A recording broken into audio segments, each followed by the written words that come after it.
Bom dia, vamos para a última aula do curso de Introdução à Economia. A gente vai falar sobre as ferramentas básicas de finança. Bom, vamos começar com o conceito de juros, né? Juros é uma coisa bem. Não é uma coisa tão antiga, na verdade. Juros é uma coisa relativamente até moderna. Embora se use juros há muito tempo, a adoção generalizada dos juros é uma coisa bem recente. Bom, você se lembra de algum dinheiro que pediu emprestado?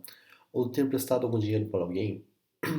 Se sim, você teve que pagar algo em troca. Ou se emprestou dinheiro, cobrou algo de volta, né? Isso são juros, né? Você emprestar alguma coisa e isso voltar com um pouco a mais, né? É, as bases do capitalismo são isso, né? A ideia do capital é que você consiga alocar ele e ele volte aquilo que foi alocado um pouco maior. Essa diferença, né? As ideias da a taxa de juros na história humana, né? Da humanidade. Eu vou dar uma lida aqui e a gente vai contando, né? As taxas praticadas historicamente em diversos locais e povos variam sensivelmente. Os juros é uma questão quase cultural. Existem algumas religiões que não permitem os juros.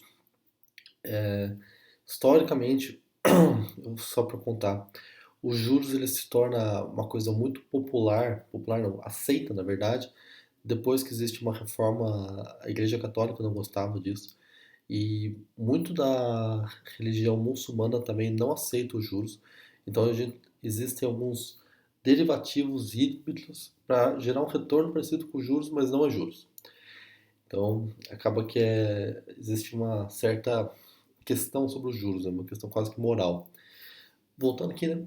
Em Atenas, a taxa de juros era de 12% ao ano, né? Esse é os juros que era usado. Na China, habitualmente cobrava-se 12%, elevando-se a taxa se o empréstimo fosse a longo prazo, né? Ou seja, a gente já viu como funciona a curva de longo prazo de juros, né? Então existe um risco maior, né? Podendo atingir até 30%, né? Isso aqui é ao ano, né? Em Roma, a taxa era de 12%, mas efetuava-se empréstimos até 48%. Na Idade Média, os lombardos e judeus cobravam taxas de 20%. Só uma diferenciação na cultura judaica, o juros sempre foi uma coisa aceita, né? Enquanto algumas outras religiões não eram tão bem aceitas.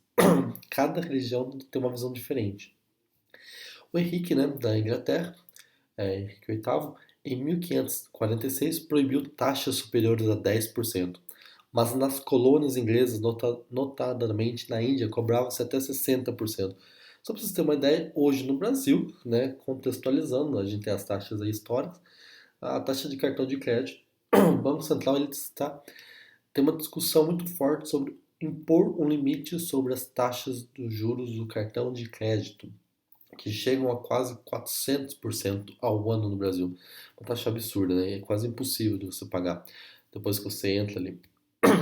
Então a ideia é colocar um limite nisso, talvez 200, talvez 150% ao ano, que já são limites elevadíssimos. Mas ainda assim, a ideia, hoje existe uma discussão no Brasil, né? Essa é uma discussão que existe, o Banco Central quer regulamentar, os bancos não querem, é toda uma. Tá no momento aí. A taxa de juros da Bíblia, né? A Bíblia do Antigo Testamento é clara, em Deuterônio. Não emprestarás a teu irmão com juros, que se trate de empréstimo de dinheiro, de viveres ou de qualquer outra coisa sobre a qual é costume exigir uns juros. Poderás fazer empréstimos com juros ao estrangeiro, contudo, emprestarás sem juros a teu irmão.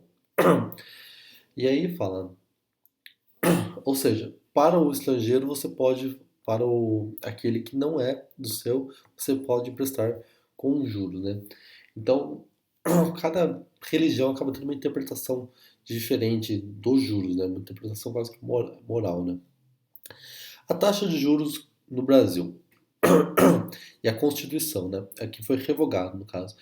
As taxas de juros reais nelas, incluídas comissões e qualquer outras remunerações diretas ou indiretas referidas à concessão de crédito, não poderão ser superiores a 12% ao ano. Antigamente no Brasil tinha esse limite, hoje esse limite caiu, aí existem diferentes linhas de crédito que possuem diferentes taxas de juros. A cobrança acima desse limite será conceituada como crime de usura, punidos em todas as modalidades nos termos que a lei determinar. Então, o Brasil tinha uma lei que estava na Constituição, né, que é a lei máxima do país. Essa lei foi derrubada E hoje ela não existe uma lei que fala sobre o limite, mas o Banco Central está começando a regulamentar isso.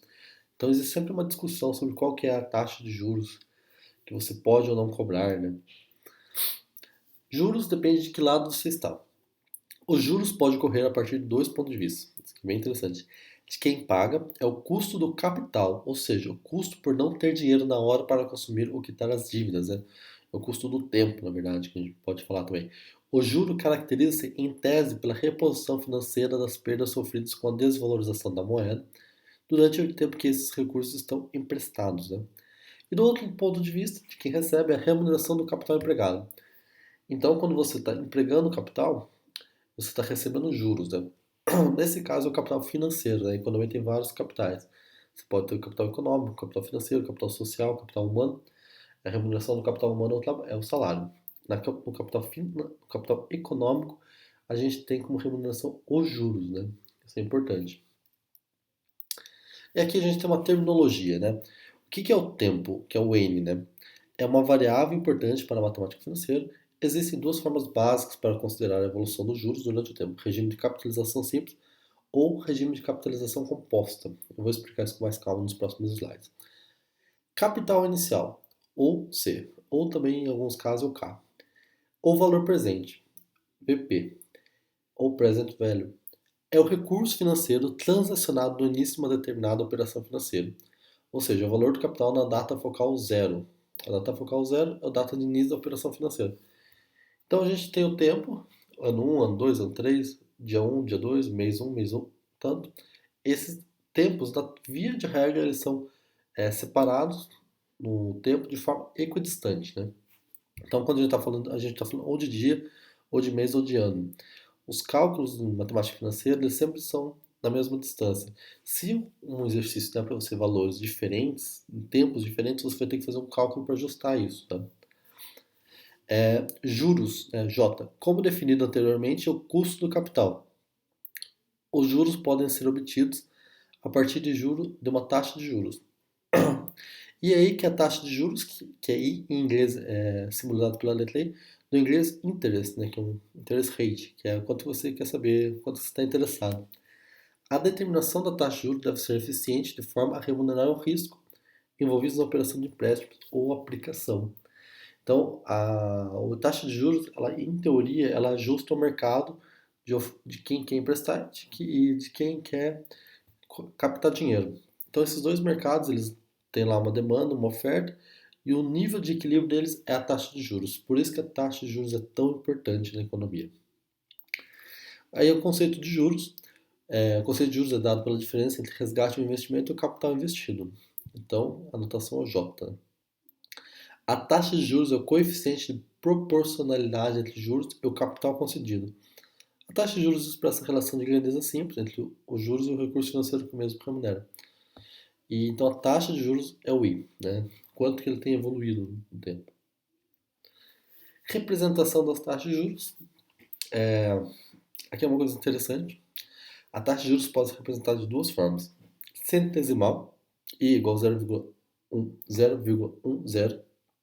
0,1 só, né? Quer dizer que a taxa de juros é essa, ou de forma percentual, que é a mesma coisa que I igual a 10%. I igual a 10% ou 0,1 é a mesma coisa, né? Então, essa forma de expressar é importante que num exercício a gente pode trazer, quando você está lendo uma matéria, ele fala, a variação foi de 0,1%. Isso quer dizer que não foi uma variação de só 0,1%, ela foi uma variação de 10%, né? É uma forma de você entender o que você está lendo, né? No seu enunciado, no jornal. O valor no tempo. O valor presente, o valor disponível para ser emprestado. Conhecido sob diversas formas, tais como principal, capital, valor atual, valor presente. É quando nós pegamos o valor que está no futuro e trazemos ao valor presente. O valor no futuro é o montante empregado para caracterizar o acréscimo de juros sobre o valor presente ou capital. É o future value. Essa é uma expressão importante porque você pode receber o dinheiro hoje.